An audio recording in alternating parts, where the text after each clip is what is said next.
Hello learners, I am Fronica ma'am. Today I am going to discuss class 10th economics chapter number 3 money and credit from NCERT book. अगर आपको ये video जो है class में इसलिए बना रही हूँ, कुछ स्टूडेंट्स कहते हैं कि मैम आप नोट्स से पढ़ाते हैं, तो आपको नोट्स के साथ साथ मैं NCERT से भी इस चैप्टर को पढ़ा रही हूँ, जिससे कि अगर आपको कोई भी डाउट हो कि MCQ क्वेश्चन अब आपको पता है कि पेपर में आएंगे, तो मैं आपको NCERT की भी एक एक लाइन पढ़ा रही हूँ, जिससे भी आपका कोई भी डाउट हो वो भी बहुत अच्छे से क्लियर हो जाएगा। क्योंकि क्या बात होती है ना, नोट्स में जो होते हैं वो एग्जाम्पल्स मैंने नहीं दे रखे, नोट्स में आपको एग्जाम्पल्स नहीं मिलेंगे, लेकिन NCERT बुक में इकोनॉमिक्स में बहुत सारे एग्जाम्पल्स होते हैं, स्टोरीज होती हैं, और वो भी एग्जाम पॉइंट से बहुत ज़्यादा इम्पॉर्टेंट होती है। लेकिन नोट्स अगर आप पढ़ते हैं तो वो नोट्स की फॉर्म में है, और अगर आपको MCQ वे में पढ़ना है तो आपको NCERT को भी पढ़ना चाहिए। क्लियर है क्लास? तो मैं इससे रिलेटेड जो मेरे नोट्स की वीडियो है वो मैंने डिस्क्रिप्शन बॉक्स में उसका लिंक दे रखा है, आप वहाँ से मेरी इसी चैप्टर की नोट्स की वीडियो भी देख सकते हैं। तो हम अपना क्लास स्टार्ट करते हैं। और एक बात बहुत छोटी सी, अगर आपको मेरा वीडियो अच्छा लगे तो please like share and subscribe ज़रूर करिएगा मेरे चैनल को, और अपनी क्वेरीज को कमेंट बॉक्स में ज़रूर लिखा करिए बच्चों, क्योंकि अगर आपका कोई डाउट है तो मैं उसे सॉल्व आउट करने की पूरी कोशिश करूँगी। ओके क्लास, तो हम स्टार्ट करते हैं। आपका चैप्टर नंबर 3 है class 10th economics money and credit. बहुत ध्यान से समझिएगा, and very easy chapter and very important chapter. Clear हो गया? तो money as a medium of exchange, इसका मतलब क्या होता है? आज के टाइम में आपको पता होगा, मान लीजिए मेरे हाथ में ये पेंसिल है, आप मार्केट में गए और आपने दुकानदार से बोला कि हमें एक पेंसिल खरीदनी है, तो उसने आपको पेंसिल दी 5 रुपए की, आपने उसे सीधा क्या करा, पैसे दे दिए 5 रुपए। तो that is a medium of exchange.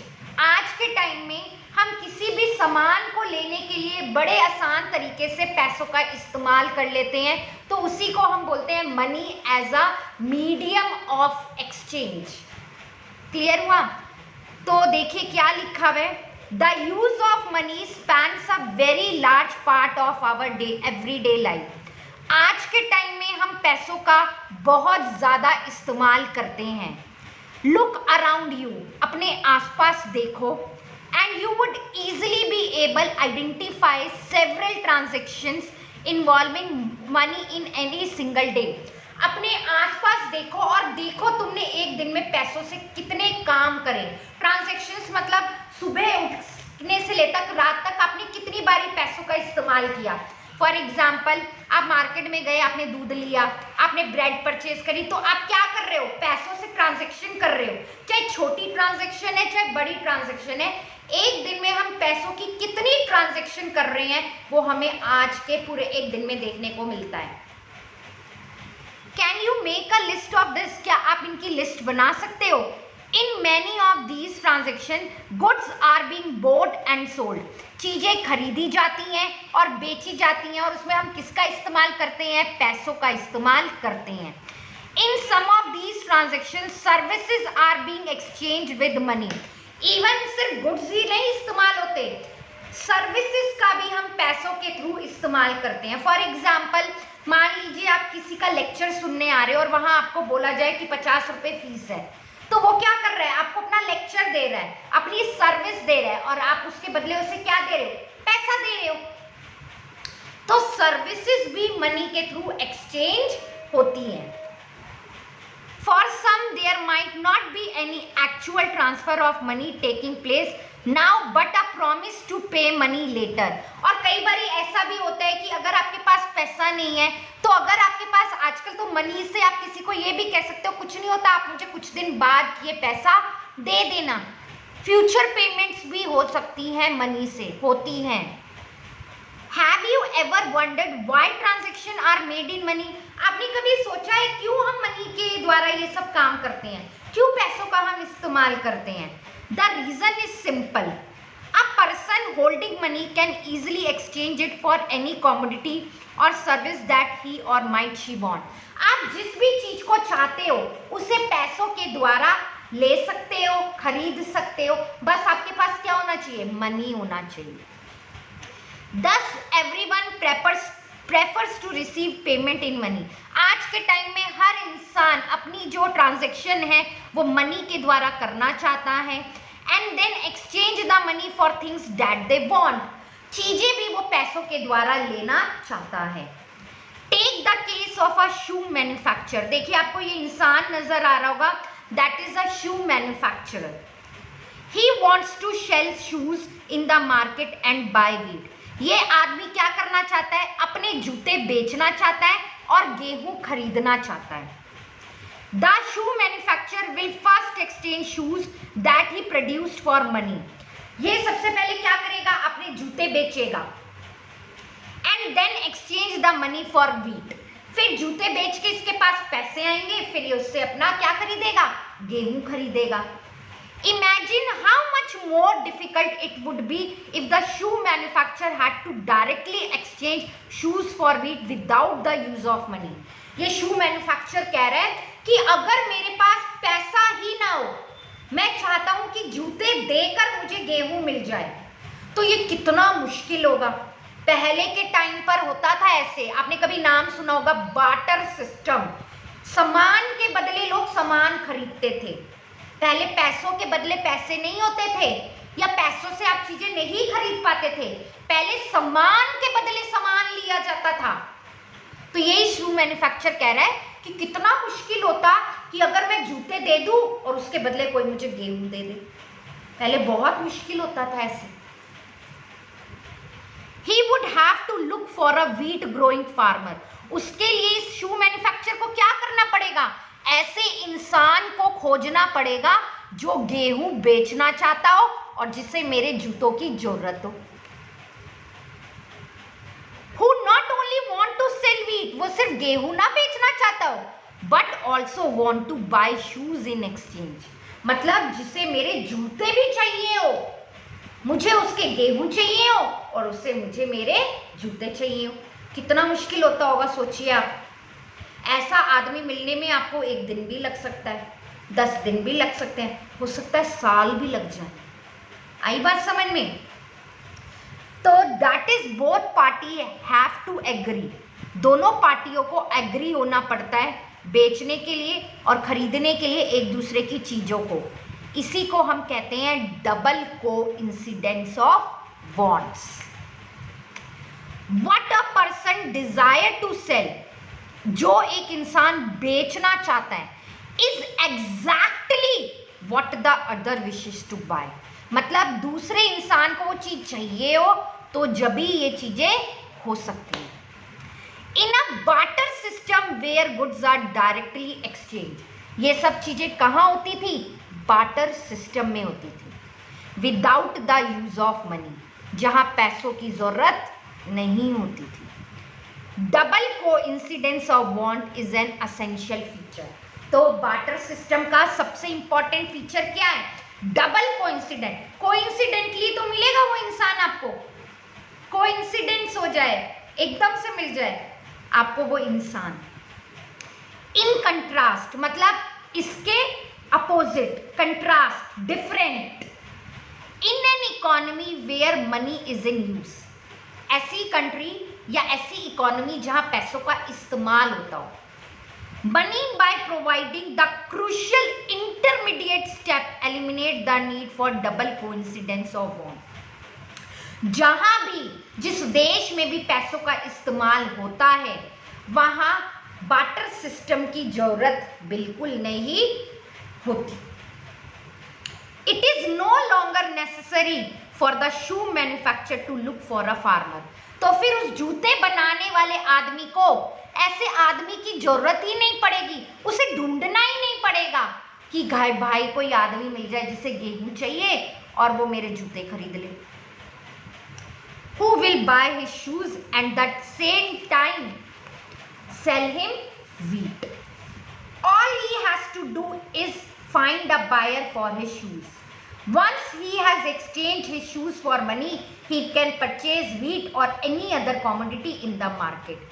और मनी की फॉर्म में क्या होता है कि वो आसानी से क्या करे, अपने जूते बेचे, जूते बेचेगा तो उससे पैसा मिलेगा, पैसे से फिर वो अपने गेहूं खरीद सकता है। लेकिन बार्टर सिस्टम में ऐसा नहीं होता था।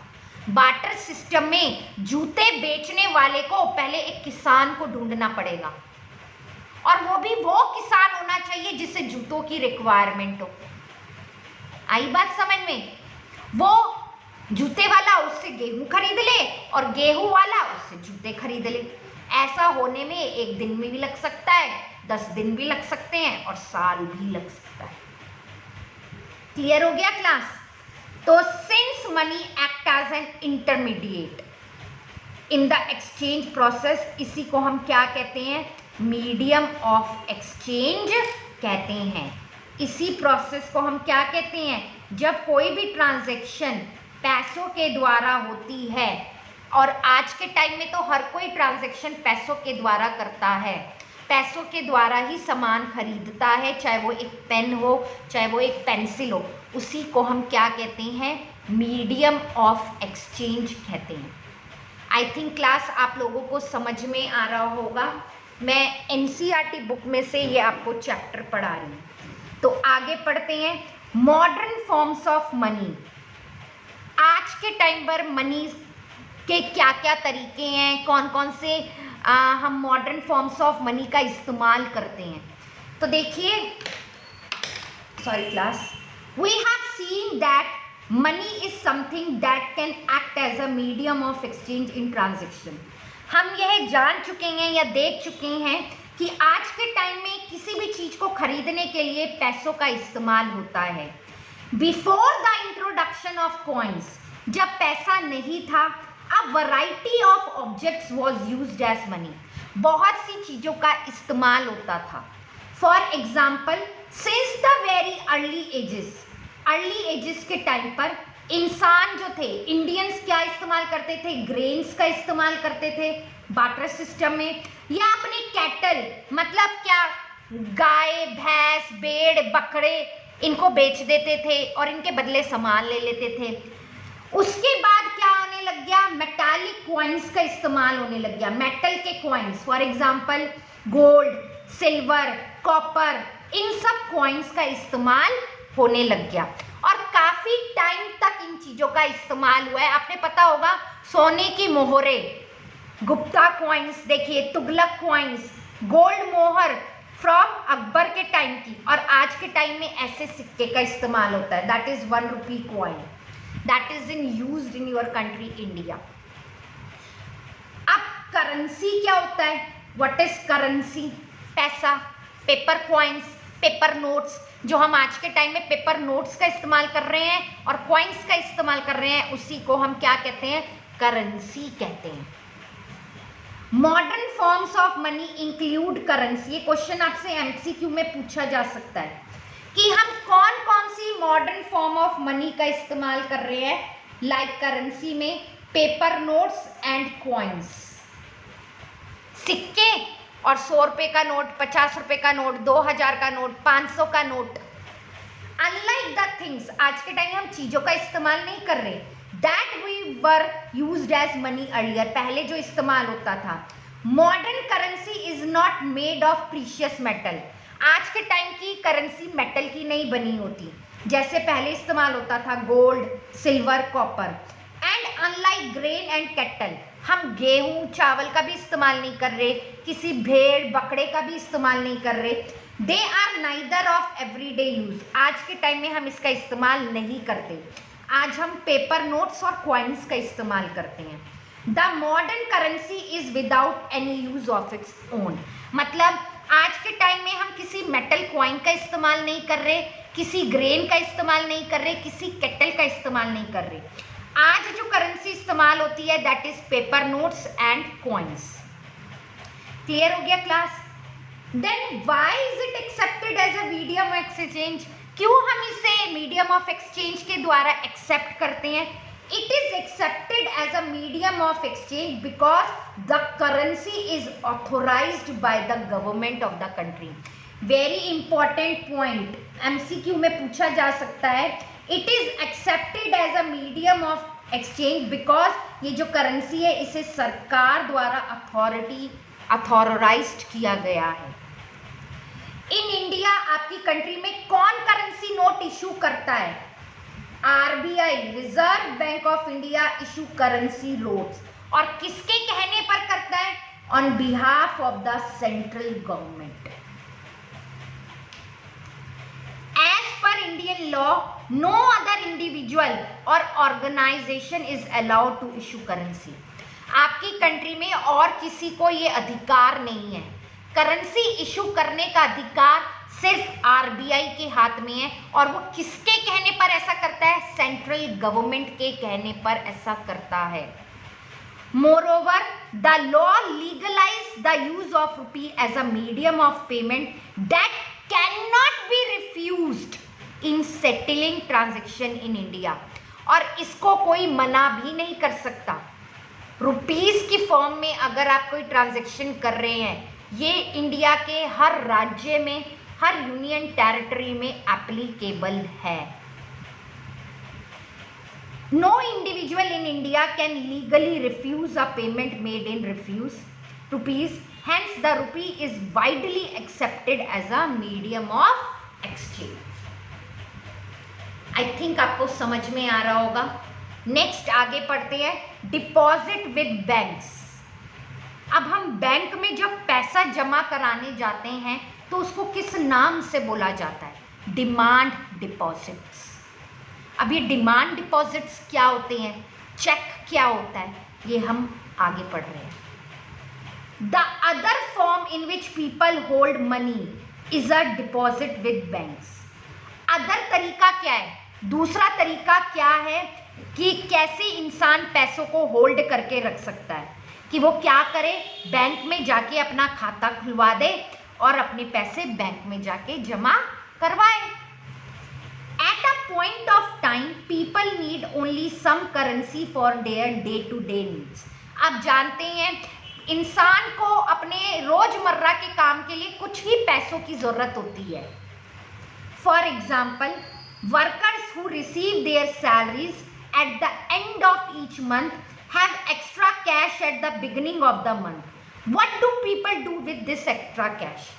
क्या करेगा इंसान इतने एक्स्ट्रा कैश का? वो क्या करेगा? बैंक में जाके खाता खुलवा दे, वहां अपने पैसे जमा करा दे। They deposit it with the banks by opening a bank account in their name. अपने नाम से क्या करवा दे? खाता खुलवा दे बैंक में। Bank accept the deposit. Bank क्या कहता है? हाँ, आइए खाता खुलवाइए, अपने पैसे जमा करवाइए। And also pay an amount as interest on the deposit. Even बकायदा बैंक आपको क्या देता है? इस पे इंटरेस्ट भी देता है। In this way people money is safe with the banks and it earns an amount as interest. और बैंक क्या करता है? बैंक में अगर आपने पैसा जमा करा रखा है तो आपका पैसा क्या है? सेफ है। और बकायदा बैंक आपको उस पर इंटरेस्ट भी देता है। People also have the provision to withdraw the money as and when they require. इंसान जब चाहे बैंक में जाके अपना पैसा निकलवा सकता है। Since the deposit in the bank account can be withdraw on demand, these deposits are called demand deposits. इसी को हम क्या कहते हैं? Demand deposits. अब आगे देखते हैं क्या लिखा है। Demand deposit offer another interesting facility. Demand deposit आपको एक और फैसिलिटी प्रोवाइड करता है। It is this facility which lend it the essential characteristics of money. You would have heard of payment being made by cheque. आप लोगों ने check का नाम सुना होगा। आप क्या कर सकते हैं? चेक के द्वारा भी ट्रांजैक्शन कर सकते हैं। जरूरी नहीं आपके पास कैश है, आप चेक काटिए, आप चेक के द्वारा भी ट्रांजैक्शन कर सकते हैं। तो देखिए लिखा भी है, a cheque is a paper. Cheque क्या होता है? एक पेपर की तरह होता है। Instructing the bank to pay a specific amount from the person account to the person in whose name the cheque has been issued. और आप लोगों को पता होगा, नहीं पता तो आप अपने पेरेंट्स से भी पूछ सकते हैं कि पापा चेक क्या होता है, चेक कैसे इस्तेमाल होता है, क्या करते हैं हम चेक से। जब हमारे पास कैश नहीं होता तो हम चेक के द्वारा ट्रांजैक्शन कर सकते हैं। क्लियर हुआ? तो ये एक स्टोरी दे रखी है, चेक पेमेंट। एक शू मैन्युफैक्चरर है जिसका नाम क्या है, Salim, has to make a payment to the leather supplier. इसे क्या करना है, पे करना है। क्या करना है, अपना पैसा पे करना है, जिसको इसे किसे सप्लाई करना है, पेमेंट किसे करनी है, एक लेदर सप्लायर को। And writes a cheque for a specific amount. मतलब देखिए इसने क्या करा, डेट लिखी सबसे पहले, ठीक है, किसे पे करना है इसे ये चेक, लेदर सप्लायर को, उसका नाम लिखा इसने पे, प्रेम कुमार। कितने का चेक देना है इसे 57,000 ओनली। और देखिए एंड में इसने अपने साइन भी करे हैं, अकाउंट नंबर भी लिखा है। तो ये क्या कर सकता है इंसान, अब क्या करेगा, अपना चेक के द्वारा भी ट्रांजैक्शन कर सकता है। क्लियर हुआ? तो आपके पास डिमांड डिपॉजिट का एक एसेंशियल फीचर है कि आप चेक के द्वारा भी ट्रांजैक्शन कर सकते हैं। क्लियर हो गया क्लास? तो अब हम नेक्स्ट पेज पे देखते हैं। ये this has written what I am telling you. जो ये लिखा हुआ है 2 पैराग्राफ, ये वही पैराग्राफ हैं जो मैं आपको बताना चाह रही हूँ कि चेक के द्वारा भी हम ये ट्रांजैक्शन कर सकते हैं। आगे देखते हैं class. Very very important question, ये क्वेश्चन आपके पेपर में जरूर आएगा। Very important topic class.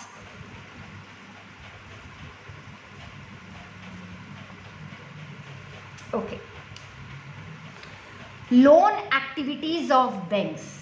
Bank loan भी देता है। बैंक क्या करता है, उधारी पर भी पैसा देता है। अब पढ़ते हैं इसके बारे में क्या है। Let us take the story of bank further. चलिए दोबारा एक स्टोरी लेते हैं। What do the banks do with the deposit which they accept from the public? जब आप बैंक में पैसा जमा कराने जाते हो तो बैंक उस पैसों का क्या करता है? There is an interesting mechanism at work here. बहुत इंटरेस्टिंग बात है जो मैं अब आपको बताने जा रही हूँ। Bank keep only a small proportion of their deposits as cash with themselves. जो भी पैसा आप बैंक में जमा कराने चाहते हो ना, बैंक उसका सिर्फ 15% अपने पास रखता है एज कैश की फॉर्म में, और सारा पैसा वो लोन पर दे देता है, उधारी पर देता है। ऐसे ही तो बैंक पैसा कमाता है। बैंक के पास क्या कोई खजाना है? नहीं। बैंक पैसे कैसे कमाता है? बैंक आप ही के पैसों को 15% उसमें से कैश की फॉर्म में रख लेता है, और बचा हुआ पैसा वो क्या करता है, लोन पर दे देता है लोगों को, आम पब्लिक को। For example, banks in India these days hold about 15% of their deposit as cash. Bank क्या करता है, आपकी डिपॉजिट का 15% कैश की फॉर्म में रखता है, और उसके बाद बचा हुआ पैसा वो क्या करता है, लोन पर दे देता है। This is kept as provision to pay the depositor who might come to withdraw money from the bank on any given day। अब आप मुझसे पूछ सकते हैं कि मैम वो 15% कैश की फॉर्म में रख के क्या करता है? अरे मान लो आप किसी दिन मांगने आ गए, तो इंसान अपना पैसा भी तो मांगने आ सकता है, तो बैंक क्या कहता है, हाँ मैं आपका पैसा दे दूंगा। इसलिए बैंक अपने पास आपकी कमाई का या आपके डिपॉजिट का 15% कैश की फॉर्म में रखता है, कि जिससे कि अगर आप किसी भी दिन पैसा मांगने आओ तो बैंक के पास कैश तो होना चाहिए आपका पैसा देने के लिए। Since on any particular day only some of its money depositor come to withdraw cash, the bank is able to manage with this cash। इसलिए बैंक आसानी से आपको आपका पैसा दे सकते। Bank use the major proportion of the deposit to extend loan. Bank आप ही के पैसों को लोन पर देता है। देखिए फोटो भी दे रखी है, एक डिपॉजिटर है, मतलब हम लोग, पीपल मेक डिपॉजिट, पीपल क्या करते हैं, बैंक जाते हैं, बैंक में खाता खुलवाते हैं। पीपल मेक विड्रॉ, फिर बैंक में ही जाके इंसान क्या करते हैं, अपना पैसा निकलवाते हैं और उसे इंटरेस्ट भी मिलता है।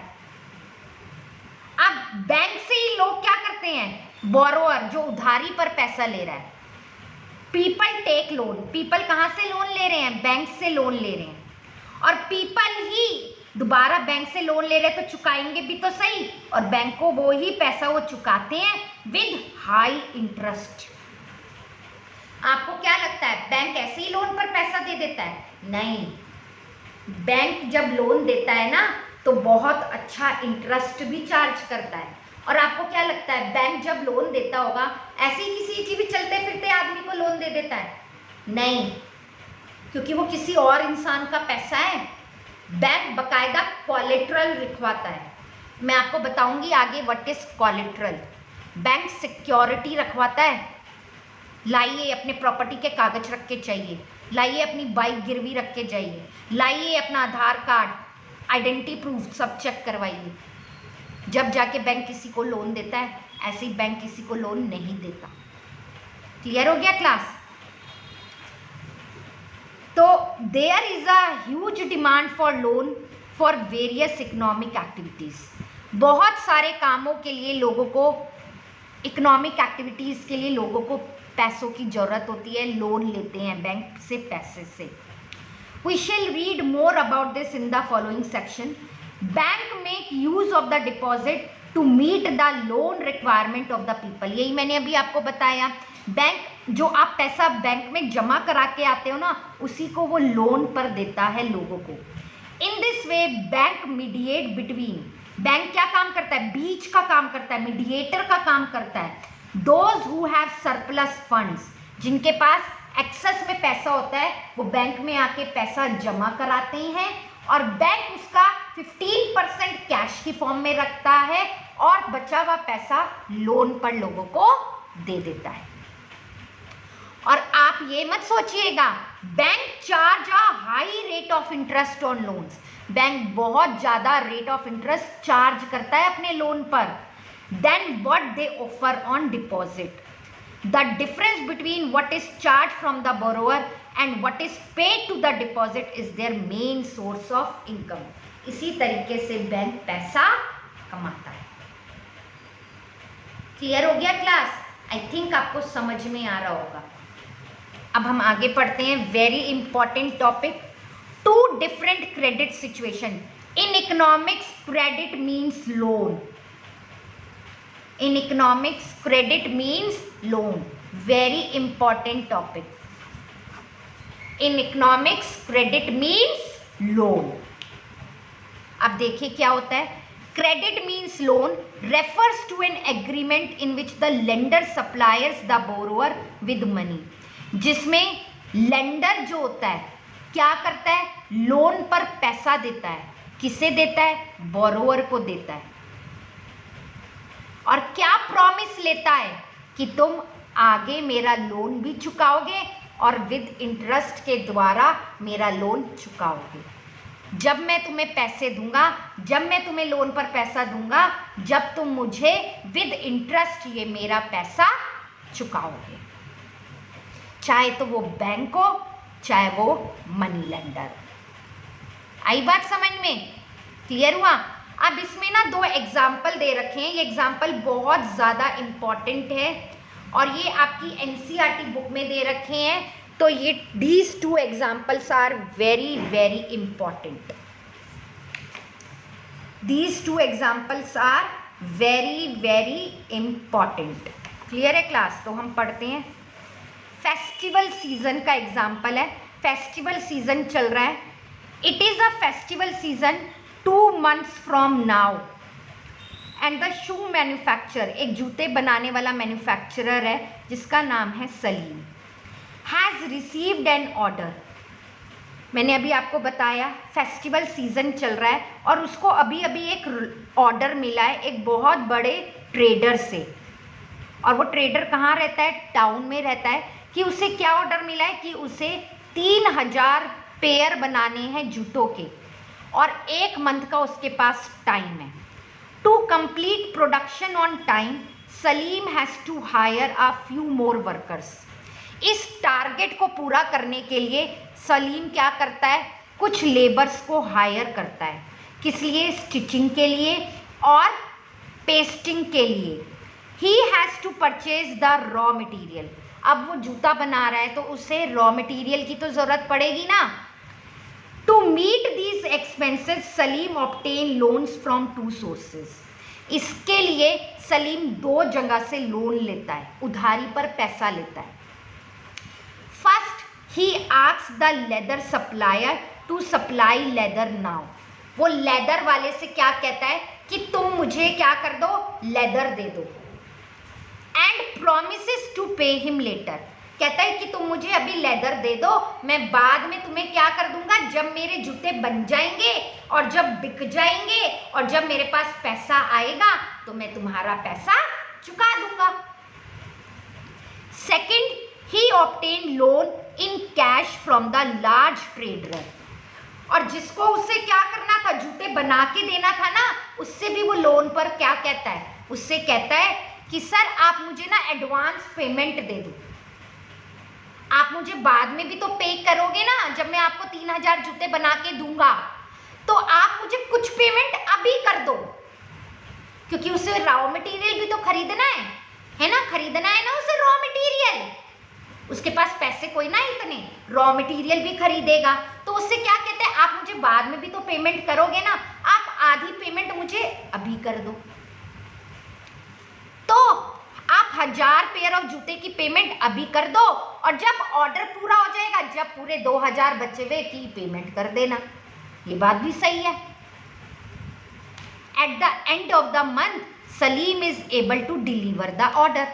अपना ऑर्डर भी पूरा कर पाया सलीम मंथ के एंड में। लेदर सप्लाई का भी लोन चुका दिया उसने, जिससे उसने उधारी पर लोन लेदर लिया था, उसका लोन भी चुका दिया उसने, बल्कि उसमें मुनाफा भी कमाया।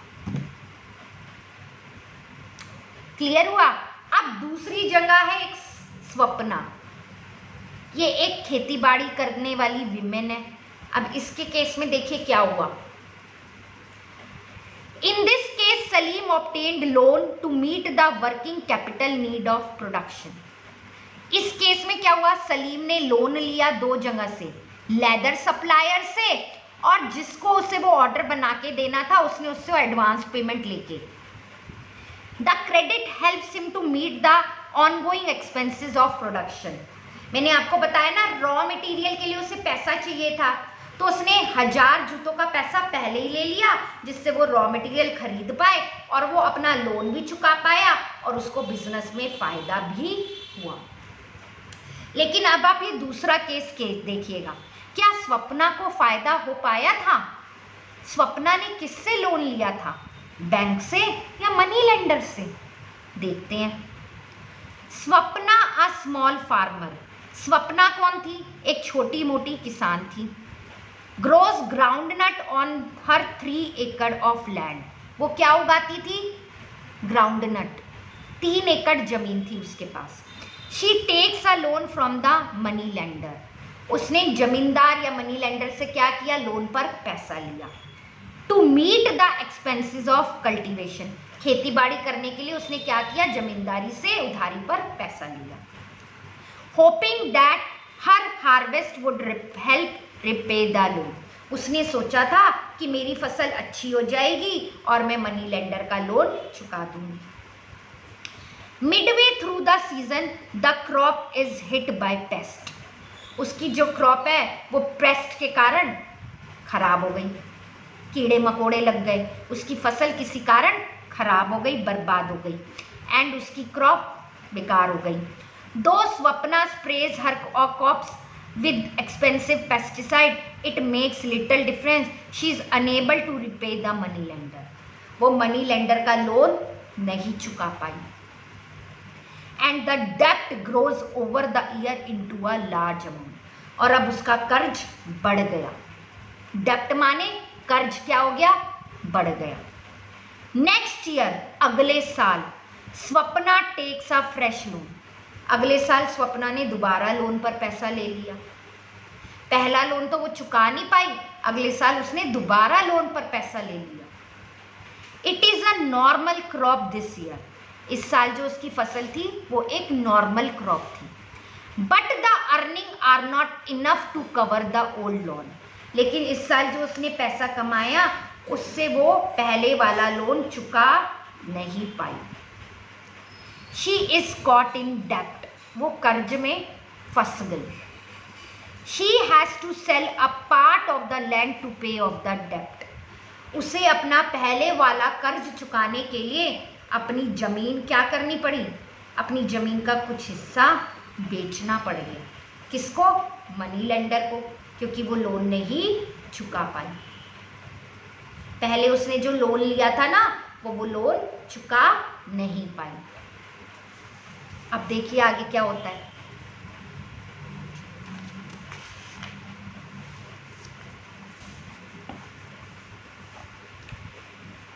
इन रूरल एरियाज, गांव वाले इलाकों में, the main demand for credit is for crop production. वो लोग लोन क्यों मांगते हैं? अपनी फसल को उगाने के लिए मांगते हैं। Crop production involves considerable cost. उन्हें किस किस चीज़ के लिए लोन चाहिए होता है?